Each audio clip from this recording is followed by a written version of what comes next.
বাংলাদেশের আপডেট সংবাদে আপনাদেরকে স্বাগত। শুরুতেই সংবাদ শিরোনাম। শুরুতেই জানিয়ে দেব একটি গুরুত্বপূর্ণ ভয়ঙ্কর সংবাদ। হাসিনার পর ডক্টর ইউনূস আবারও আন্তর্জাতিক আদালতে মামলা, অন্তর্বর্তী সরকার প্রধানের বিরুদ্ধে থাকছে বিস্তারিত প্রতিবেদনে। এরপর জানিয়ে দেব হাসিনাকে হটানো, বৈষম্যবিরোধী ছাত্র জোটে ভাঙন, নয়া সংগঠনের ঘোষণা, বিক্ষুব্ধদের থাকছে বিস্তারিত প্রতিবেদনে। আরও জানিয়ে দেব শেখ হাসিনা ভয়ঙ্কর পরিকল্পনা নিয়ে ওত পেতে আছে, যে কোনো মুহূর্তে ঘুরিয়ে দিতে পারে বাংলাদেশের রাজনীতির মোড়, থাকছে বিস্তারিত প্রতিবেদনে।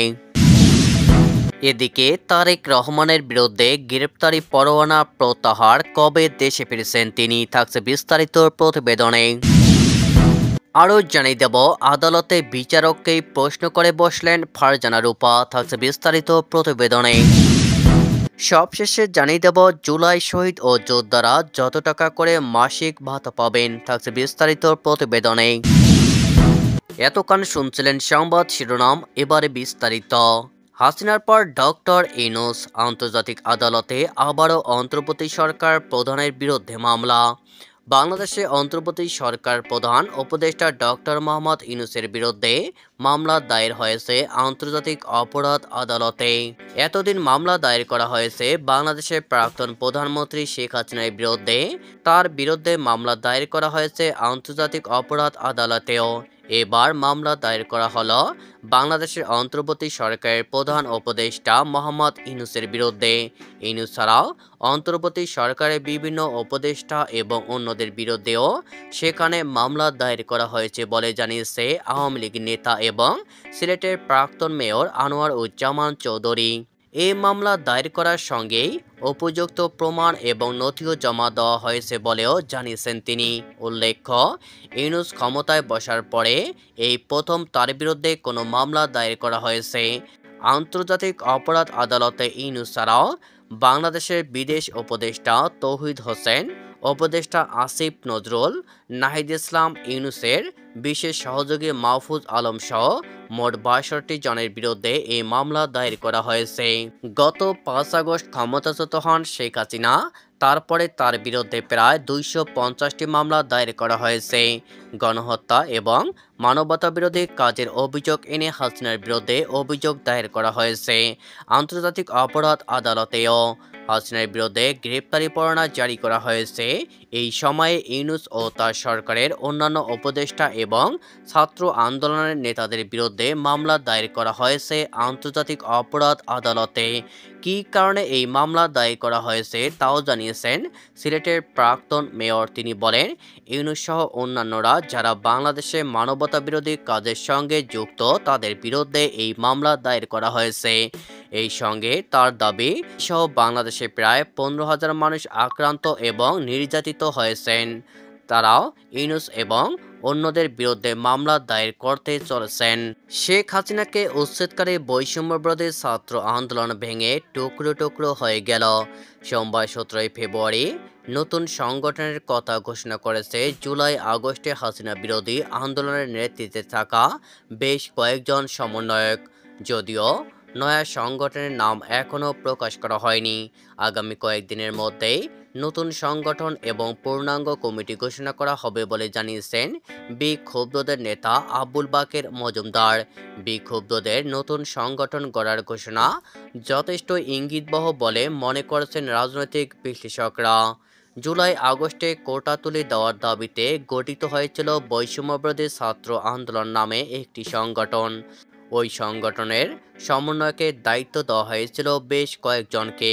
প্রথম থেকেই আন্দোলনের নেতৃত্বে প্রথম সারিতে ছিলেন আবুল বাকের মজুমদার, হাসিব আল ইসলামরা। কিন্তু গত ৫ আগস্ট শেখ হাসিনার সরকার পতনের পরেই বৈষম্যবিরোধী ছাত্র আন্দোলনের নেতৃত্বে হাইজ্যাক করে নেন সার্জিস আলম, হাসনাত আবদুল্লাহ, নাহিদ ইসলাম, আসিফ মাহমুদের মতো নেতারা। এর মধ্যে নাহিদ ও আসিফ তদারকি সরকারের উপদেষ্টার পদ ভাগিয়ে নেন। শেখ হাসিনা ভয়ঙ্কর পরিকল্পনা নিয়ে ওত পেতে আছে। দ্রুত জাতীয় নির্বাচন দিয়ে সেই ষড়যন্ত্র নস্যাৎ করতে হবে। জাতি এখন অবাধ, সুষ্ঠু, নিরপেক্ষ নির্বাচনের জন্য অপেক্ষা করছে। রোববার সকালে বিএনপির প্রতিষ্ঠাতা জিয়াউর রহমানের সমাধিতে বিভিন্ন জেলার বিএনপি নেতাকর্মীদের নিয়ে শ্রদ্ধা নিবেদন শেষে তিনি এসব কথা বলেন। জাতীয় নির্বাচনের আগে স্থানীয় সরকার নির্বাচনের দাবি কতিপয় রাজনৈতিক দলের দুর্বিসন্ধিমূলক আচরণ বলে মন্তব্য করেন বিএনপির সিনিয়র যুগ্ম মহাসচিব রুহুল কবির রিজভী। বিএনপি সিনিয়র এই নেতা বলেন যে গণতন্ত্রের জন্য এত জীবন গেল, সেই গণতন্ত্র ফেরাতে ভোটের জন্য চূড়ান্ত ডেডলাইন দিতে হবে এই সরকারকে। তার আগে প্রয়োজনীয় সংস্কার দ্রুত সেরে নেওয়ার কথা বলেন রুহুল কবির রিজভী। শুনানি চলার সময় আদালতের বিচারককে পাল্টা প্রশ্ন করেছেন ৭১ টিভি সাবেক প্রধান প্রতিবেদক ফারজানা রূপা। সোমবার ১৭ ফেব্রুয়ারি বৈষম্যবিরোধী ছাত্র আন্দোলনে মিরপুরে থানার এক হত্যার মামলায় রিমান্ড শুনানিতে এই ঘটনা ঘটে। মিরপুর গোলচত্বর এলাকায় আনোয়ার হোসেন পাটোয়ারির হত্যা মামলার শুনানিকালে ফারজানা রূপাসহ আসামিদের আদালতে হাজির করা হয়। এই সময় তদন্ত কর্মকর্তা সিআইডির পরিদর্শক নাসিরউদ্দিন সরকার তার ৫ দিনের রিমান্ড আবেদন করেন। রাষ্ট্রপক্ষ ঢাকা মহানগর public prosecutor Omar Faruk Faruqui remand মঞ্জুরের পক্ষে শুনানি করেন। শুনানিতে তিনি বলেন, তারা ফারজানা রূপাসহ অন্যান্য আসামিরা আন্দোলনের সময় উস্কানি দিয়েছেন, শেখ হাসিনাকে স্বৈরাচার বানাতে সহযোগিতা করেছেন, তাদের রিমান্ডে নিয়ে জিজ্ঞাসাবাদ প্রয়োজন। এরপর ফারজানা রূপা কিছু বলতে আদালতের কাছে অনুমতি চান। আদালত অনুমতি দিলে তিনি বলেন, রাষ্ট্রপক্ষ যেভাবে উস্কানি দেওয়ার কথা বলছে, তাহলে আমাকে সেই উস্কানি দেওয়ার জন্য মামলা দেওয়া হোক। হত্যা মামলা নিয়ে কেন হয়রানি করা হচ্ছে সাংবাদিকদের, আমি এর বিচার চাই। বাংলাদেশের সুবিচার প্রতিষ্ঠিত হয়েছে বলে শুনেছি, হত্যা মামলা দিয়ে সাংবাদিকদের কেন হয়রানি করা হচ্ছে এই প্রশ্ন আমি আপনার বিচারকের কাছে রেখে গেলাম, আমি এর বিচার চাই। উচ্চ আদালতের নির্দেশে ২১ আগস্ট গ্রেনেড হামলার মামলায় বিএনপির ভারপ্রাপ্ত চেয়ারম্যান তারেক রহমানের বিরুদ্ধে জারি করা গ্রেপ্তারি পরোয়ানা প্রত্যাহার করা হয়েছে। রাষ্ট্রপক্ষের আবেদনের পরিপ্রেক্ষিতে সোমবার ১৭ ফেব্রুয়ারি ঢাকার দ্রুত বিচার ট্রাইব্যুনাল ১ এর বিচারক রফিকুল ইসলাম এই আদেশ দেন। এর আগে গত ১ ডিসেম্বর বিচারপতি এ.কে.এম আসাদুজ্জামান ও বিচারপতি সৈয়দ ইনায়েত হোসেন এই মামলার সব আসামিকে খালাস দেন। দ্রুত বিচার ট্রাইব্যুনাল ১ এর special public prosecutor Abdur Rashid Molla জানান, মামলায় তারেক রহমান সহ খালাস পাওয়া বেশ কয়েকজন আসামি পলাতক ছিলেন। রায়ে তাদের বিরুদ্ধে পূর্বে থাকা গ্রেপ্তারি পরোয়ানা প্রত্যাহারের আদেশ দেন আদালত। হাইকোর্টের সেই আদেশ বিচারিক আদালতে আসলে আমরা রাষ্ট্রপক্ষ থেকে তারেক রহমান সহ অন্যদের গ্রেপ্তারি পরোয়ানা প্রত্যাহারের আবেদন করি। সেই আবেদনের পরিপ্রেক্ষিতে আদালত গ্রেপ্তারি পরোয়ানা প্রত্যাহারের আদেশ দেন। মুক্তিযুদ্ধ বিষয়ক মন্ত্রণালয়ের উপদেষ্টা ফারুক আজম বলেছেন, এই সপ্তাহে বা শীঘ্রই জুলাই অধিদপ্তর আত্মপ্রকাশ করবে। জুলাই অভ্যুত্থানের শহীদদের জুলাই শহীদ এবং আহতদের জুলাই যোদ্ধা হিসেবে স্বীকৃতি দিয়ে নাম ঘোষণা করা হবে। সেই অনুযায়ী সনদ পরিচয়পত্র দেওয়া হবে।